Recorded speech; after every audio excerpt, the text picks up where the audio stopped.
പുളിച്ചുപൊങ്ങിയ മാവിൽ നിന്ന് നാവിന്റെ രസമുകുളങ്ങളെ ത്രസിപ്പിക്കുന്ന ഇഡ്ലിയിലേക്കുള്ള മാറ്റം ഇവിടെ തുടങ്ങുന്നു. തട്ടിൽ തുണിയിട്ട് വെള്ളം തൂകി മാവൊഴിക്കും.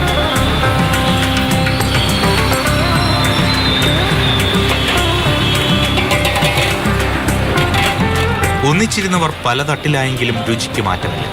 20 മിനിറ്റ് ആവിയിൽ വിരിയുന്ന മാവ്. അടുപ്പ് തുറക്കുമ്പോഴേക്കും കൊതിപ്പിക്കുന്ന മണമുയരും. പുളിച്ച മാവിൽ നിന്ന് പുളിപ്പില്ലാത്ത ഇഡ്ലിയായി രൂപം മാറും.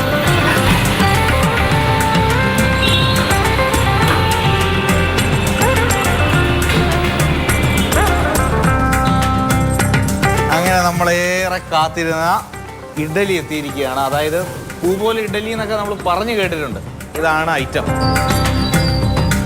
നല്ല ചൂടാണ്, ആവി പറക്കുന്ന ഇഡ്ഡലി. നമുക്കൊന്ന് ടേസ്റ്റ് ചെയ്ത് നോക്കാം. ഇപ്പം തന്നെ വായിൽ വെള്ളം വരുന്നു.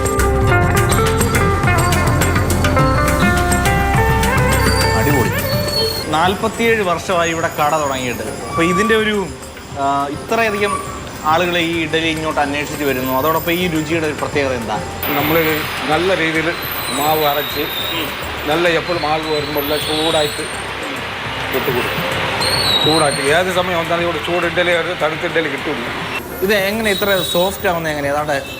അതാണ്ട് ഇത് നമുക്ക് കാണാം, ഭയങ്കര സോഫ്റ്റ് ഇഡ്ഡലിയാണ്. ഇഡ്ഡലിക്ക് മാത്രം തേച്ചുള്ള അരിയുണ്ട്. അത് പിന്നെ ഉളുന്ത് നല്ല കൂടിയ ഉളുന്നാണ് വാങ്ങുന്നത്. നമുക്ക് സ്ഥിരം കസ്റ്റമേഴ്സ് ആണോ അതോ പുതിയതായിട്ടൊക്കെ വരുന്ന ആളുകളോ? പുതിയതായിട്ട് ആൾക്കാർ അവർ പഴയ കസ്റ്റമർ തന്നെ പുതിയ ആൾക്കാരെ വിളിച്ചുകൊണ്ട് വരുന്നു. അങ്ങനെയാണ്. അത് ശരിയാണ് ചേട്ടൻ പറഞ്ഞത്. പുതിയ കസ്റ്റമേഴ്സ് ഇവിടെ വന്നു കഴിഞ്ഞാൽ വീണ്ടും വീണ്ടും ആളുകളെ കൊണ്ടുവരും. അത് ശരിയാ. ഇനി ഞാനും ഈ കട റെക്കമെൻഡ് ചെയ്യും. അതായത് 50 വർഷത്തോടെ അടുക്കുകയാണ് ഈ കട തുടങ്ങിയിട്ട്.